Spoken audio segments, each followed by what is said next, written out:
principal of Government Degree College, Pandit Girdhari Lal Degree College, Ma'am Dr. Pragya Khanna, Dr. Ashwani Kumar Dubey, the organizer of this seminar. I am also thankful to my co-resource persons. First of all, Professor R.K. Srivastava, he mentioned each and everything about NEP. Then Dr. Mark Bhushan ji, Professor Shalini Suri ma'am, as well as Dr. Arun, who is from last 3 days, he is on talking me, sir, we are going to organize in this way. And I am thankful Dr. Pragya ma'am to organize this webinar on such an important topic. I asked Arun ji, क्या अरुण जी हमें सिर्फ teachers को ही बोलना है या students भी होंगे? तो इन्होंने कहा कि सर स्टूडेंट भी होंगे। तो लास्ट में मैं बच्चों का भी बहुत शुक्रिया करता हूँ जो आज इस वेबिनार में हमारे साथ जुड़े हैं, क्योंकि स्टूडेंट्स के बिना कुछ भी करना पॉसिबल नहीं है। तो if we talk of this new education policy, one thing which come to my mind as our students have also joined that education is the most powerful weapon which you can use to change the world.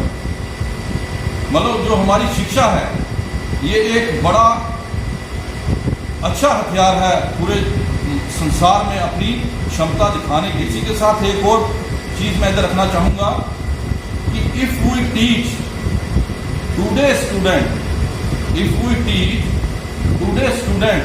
As we taught yesterday, we rob them of tomorrow.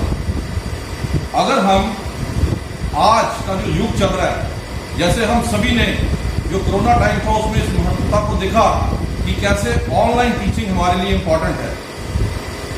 हम prepare नहीं थे, लेकिन जो teachers थे उन्होंने बड़ा efficiently और बड़ा स्टूडियसली इस जॉब को किया। और ये मुझे बताते हुए खुशी होती है कि हमारे जो टीचर्स हैं उन्होंने इस जॉब में, आप अगर वीडियोज आपने देखे होंगे इस टाइम में आपने देखा होगा कि कुछ टीचर्स बच्चों को गोद में लेके बच्चों को लेक्चर दे रहे हैं। तो ये क्या है, हमें अपने आप को इक्विप करना है, हमें अपने बच्चों को इक्विप करना है, आने वाले समय के लिए तैयार करना है।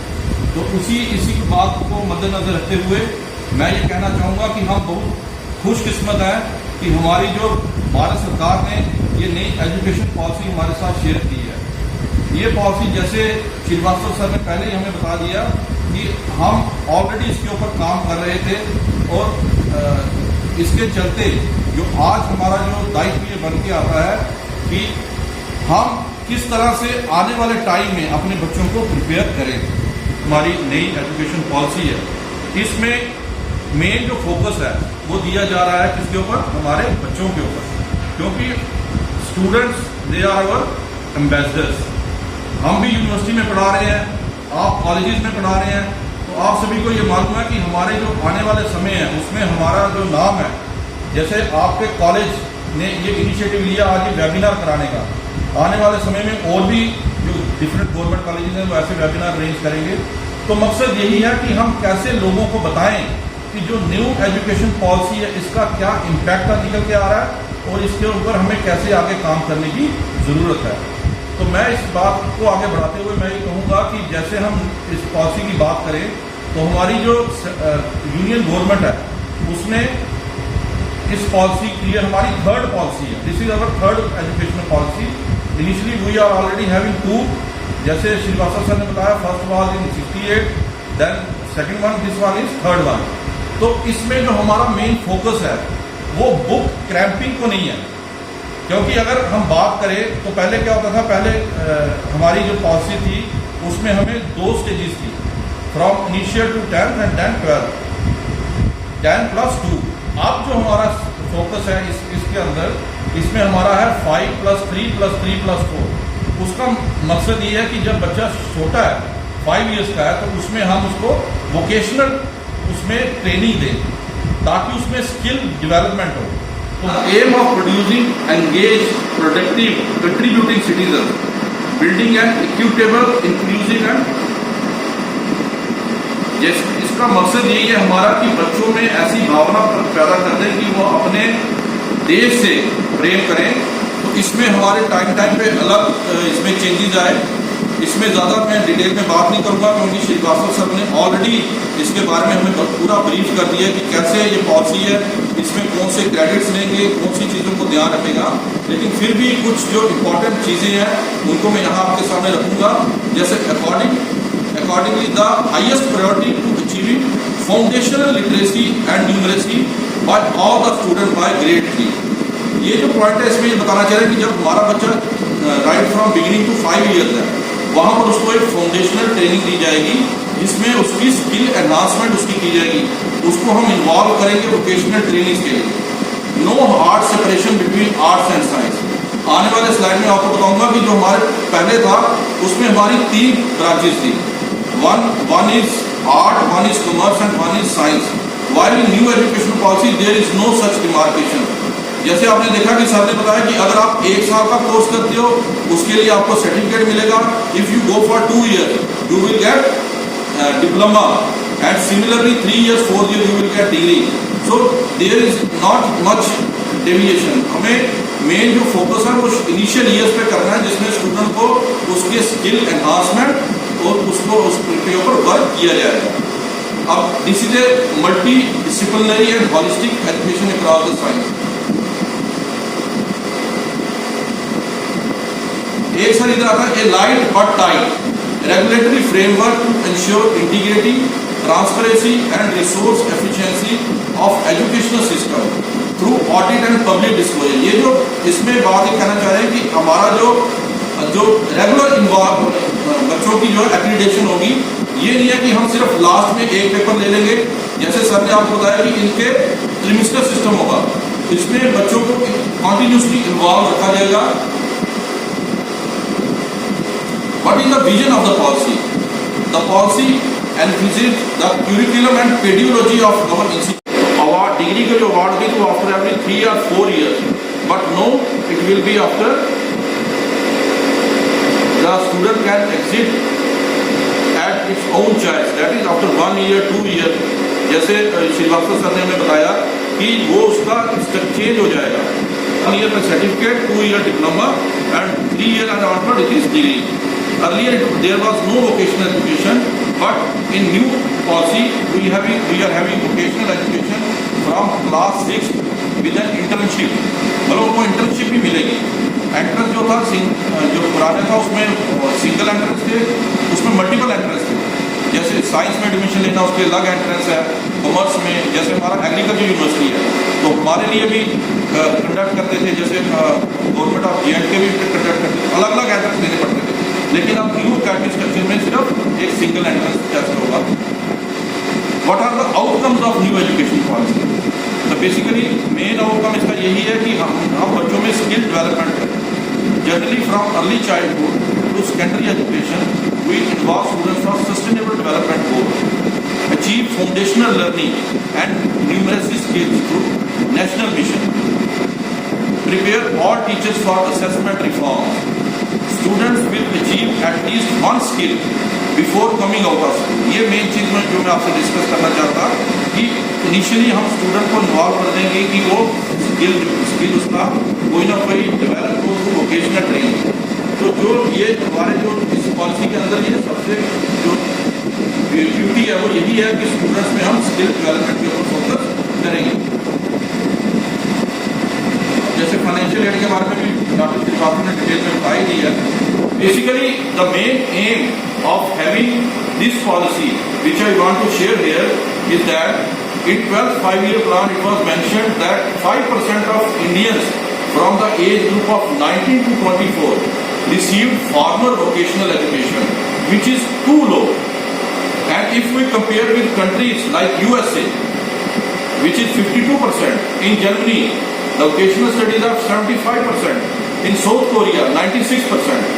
So that's why the policy, every child from the age grade of 6 to 8 must learn at least one vocational or more। ये स्टूडेंट के ऊपर डिपेंड करेगा कि वो एक वोकेशनल करना चाहता है या ज्यादा करना चाहता है। मकसद ये है कि हम ये अपना जो 5% हमारा ये है डाउन है, इसको हम लेके 50% तक लेके आए till 2025।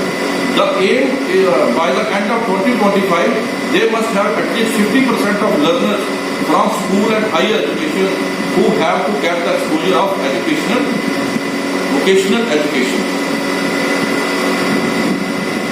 तो यहाँ से आप सभी को क्लियर हो गया होगा कि हमें मेन फोकस किसके ऊपर है कि हमें जो countries like USA, Korea, Germany जिनमें ऑलरेडी वोकेशनल क्लासेज हैं उनके साथ अपने बच्चों को लाके खड़ा करना है। तो यही मैं आपको बता रहा था कि गवर्नमेंट की ये जो विजन है ये इसी मकसद से है कि हमारे जो बच्चे हैं वो इंटरनेशनल लेवल पे अपना रिप्यूट बनाए और उनमें स्किल डेवलपमेंट हो, स्किल एनहांसमेंट हो, ना कि सिर्फ बुक क्रैपिंग। अब ये higher education plays important role in improving the human wellbeing and developing India and through NEP the aim is to increase GER फ्रॉम 46.3 to 50%। अवार्ड डिग्री के जो अवार्ड भी तो after every 3 or 4 years, but no it will be after the student can exit at its own choice, that is after 1 year 2 year। जैसे Shrivastava sir ने हमें बताया कि वो उसका स्ट्रक्चर चेंज हो जाएगा। Some major problems currently faced by higher education system in India, they are severely fragmented higher education system, less emphasis on development of cognitive skills, limited teacher and institutional autonomy, and ineffective regulatory system। Basically sir इस policy में एक और बड़ी अच्छी चीज जो हमें देखने को मिली वो ये है कि यहाँ पर आपको बच्चों को मदर टंग के या रीजनल लैंग्वेज में उनको शुरू में पढ़ाया जाएगा, क्योंकि जैसा हम सभी जानते हैं कि अगर हम मदर टंग में बात करें तो बच्चे चीज़ों को अच्छे से ग्रास्प करते हैं। तो as we all know that children grasp new things quickly when we taught them in mother language. So up to the grade 5 they will be taught in their mother tongue, but it can be prefer up to grade 8 also. तो ये सब depend करेगा कि अगर उनकी preference है तो हम grade 8 तक भी उनको इनको मदर टंग में या रीजनल टंग में पढ़ा सकते हैं।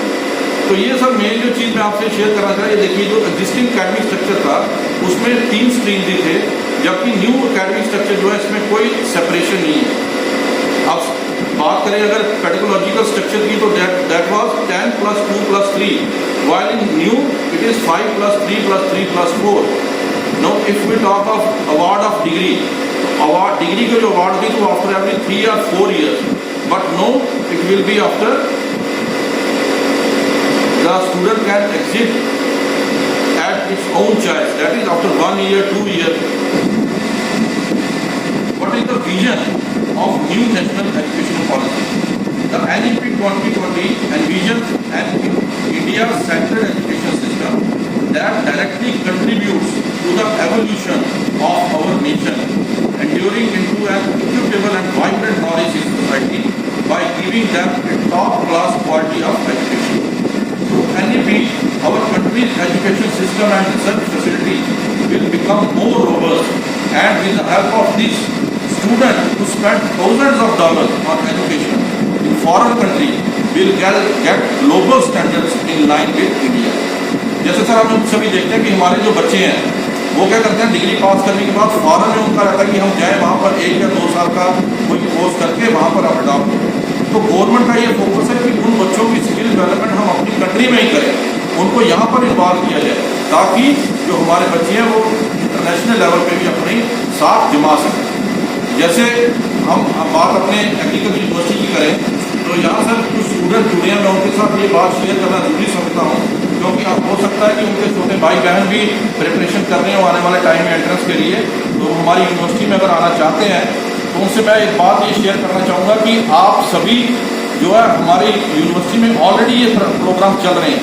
हम स्टूडेंट्स को BSc में ई-लर्निंग प्रोग्राम सिखाते हैं, जिसमें हम उनको अलग अलग प्रोग्राम पे जोड़ते हैं, जैसे बी कीपिंग हो गया, मशरूम हो गया, उसके बाद हमारा हॉर्टिकल्चर में production of poultry plant material. तो ये सभी हमारे ई-लर्निंग के अंदर आते हैं। जो हमारे बच्चे ग्रेजुएशन ज्वाइन करते हैं इधर, उनको हम इन प्रोग्राम्स के साथ जोड़ते हैं। अब जैसे प्रज्ञा मैडम ने ये इनिशिएटिव लिया है, तो मैं इनसे यही रिक्वेस्ट करूँगा कि मैम आप जो बेसिकली जो ये न्यू EP है, नेशनल एजुकेशन पॉलिसी है, इसका जो मेन फोकस है वो स्कूल और हायर एजुकेशन है।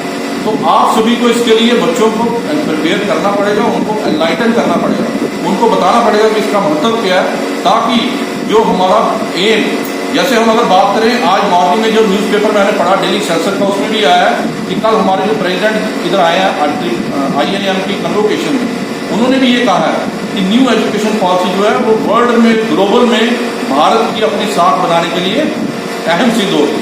तो मकसद यही है कि गवर्नमेंट ने जो ये इनिशिएटिव ली है, इसमें हम सभी मिलकर साथ चलें। जहां कहीं भी आपको कोई प्रॉब्लम आती है उसको बैठ के डिस्कस किया जाए। जो चीज़ें अभी हमें नहीं पता है या कई चीज़ों पे हम पीछे हैं, उनको हम इकट्ठे होकर सेटल करें।